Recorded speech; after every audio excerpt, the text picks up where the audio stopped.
Football's worst match fixing from goalie tranquilizing strikers to 41 own goals. Shameful match fixing continues to blight the footballing world, the latest example being an incredible 59-1 victory in South Africa on the last day of the season. The South African 4th Division outfit received a lifetime ban after fixing a match by scoring 41 own goals to help their opponent's title bid. But there are so many allegations of match fixing over the years, including a twisted goalkeeper who spiked the drinks of opposition players in a bid to fix games and pay off a gambling debt. Other incidents include widespread match fixing in Italian football and a South Korean footballer banned for life. And footballers are not the only players guilty of match fixing, referees and club owners have been at it as well. These are 9 examples of match fixing which shocked the football world. The Tottenham scandal rocked the football world in 1980 and involved one of the world's greatest Italian strikers. It led to Milan and Lazio being relegated from Serie A after a newspaper discovered that 2 greengrocers in Rome had masterminded a match-fixing ring involving players from Lazio who were regulars in their restaurant.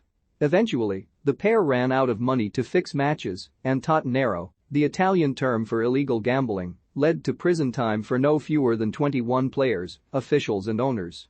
The most notable of all included Perugia forward Paolo Rossi, who following his 2-year prison sentence, then went on to shine in the 1982 World Cup in Spain, where he ended up as top goalscorer.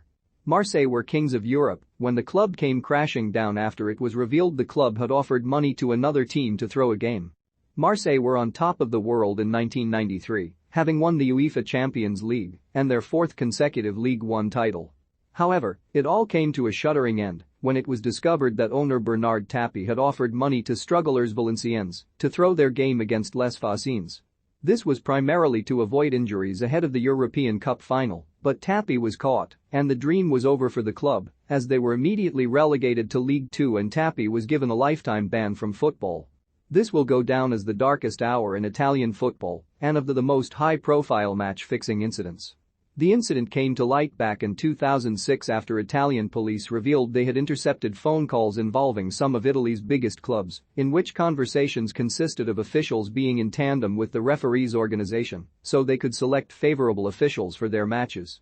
They were caught, and all clubs involved were punished, including points deductions and European competition bans for Milan, Fiorentina, Lazio, and Regina. The club to receive the heftiest punishment though was Juventus, arguably the biggest and also the main culprit.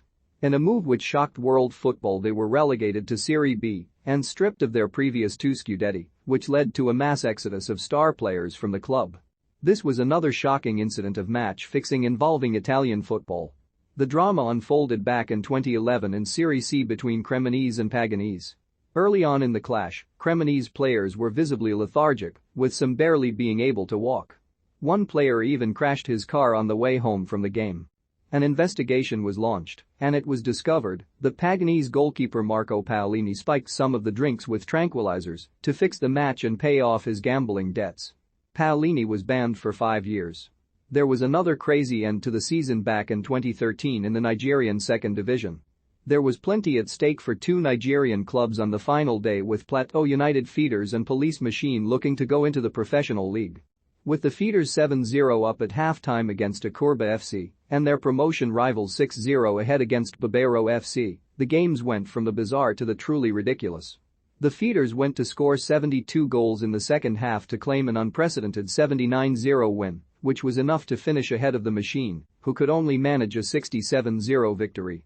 It was a game in which someone scored 11 goals, 3 own goals, and saw 4 strikes within 60 seconds as a new ball was used for kick-offs, rather than retrieving balls from the net. The Nigerian FA weren't impressed and banned all 4 teams for 10 years due to the shameful incident. FIFA handed a lifetime ban against South Korean international footballer Choi Sung-kuk for his part in a match-fixing scandal that rocked the K-League back in 2011. Choi was one of dozens of former and current players who were indicted in connection with the investigation. The allegations stated that players accepted bribes from criminal gambling rings to manipulate game outcomes. Choi was handed a 10-month suspended prison sentence and banned from playing in any FIFA member nation for life, ending his football career. His punishment is notably one of the heaviest handed to an individual footballer for match fixing. Swiss referee Kurt Roethlisberger was banned for life for allegedly offering to have another referee fix a Champions Cup game in 1996. The game in question was between Grasshoppers of Switzerland and Auxerre of France, with Vadim Zhuk of Belarus the referee. UEFA said Roethlisberger contacted the Swiss team and asked if it would be interested in having the referee favor the Grasshoppers. Roethlisberger said he was friendly with the referee and he could make such an arrangement. UEFA said a sum of $70,000 was suggested as compensation to Roethlisberger. UEFA said Grasshoppers general manager Eric Vogel and club president Romano Spadaro informed UEFA and an investigation started. While Grasshoppers did win the game, there was no proof that Zhuk took a bribe to ensure their win. According to Roethlisberger, he had just been stupid in a casual conversation with the then Grasshopper manager Eric Vogel when he mentioned it. The referee was banned for life. Roethlisberger had refereed the 1993 Champions Cup final between France's Olympique Marseille and Italy's AC Milan. He also refereed at the 1994 World Cup. Standard Liège were involved in a match-fixing scandal that rocked Belgium in 1982. Club manager Raymond Goethals had instructed players to offer their match bonuses as bribes to their opponents. This would have allowed Standard Liège to ensure victory and win the title trophy. It would have also allowed them to keep their players match fit and uninjured for their game against Barcelona. After the match-fixing scandal came to the fore, Goethals was banned from managing in Belgium for life, and Standard Liège players were also found guilty and banned from Belgian football. Notably, Goethals would go on to coach Marseille and bring them their Champions League trophy in 1993. In the same year that Tapé was involved in the club's League One match-fixing scandal. Title challengers Mattiassi claimed an outrageous 59-1 victory over Nsami Mighty Birds in bizarre circumstances that certainly raised an eyebrow from the South African footballing authorities. Almost 70% of Mattiassi's goals were put into the net by an overly helpful opposition, as the Mighty Birds ended the game with 4 red cards.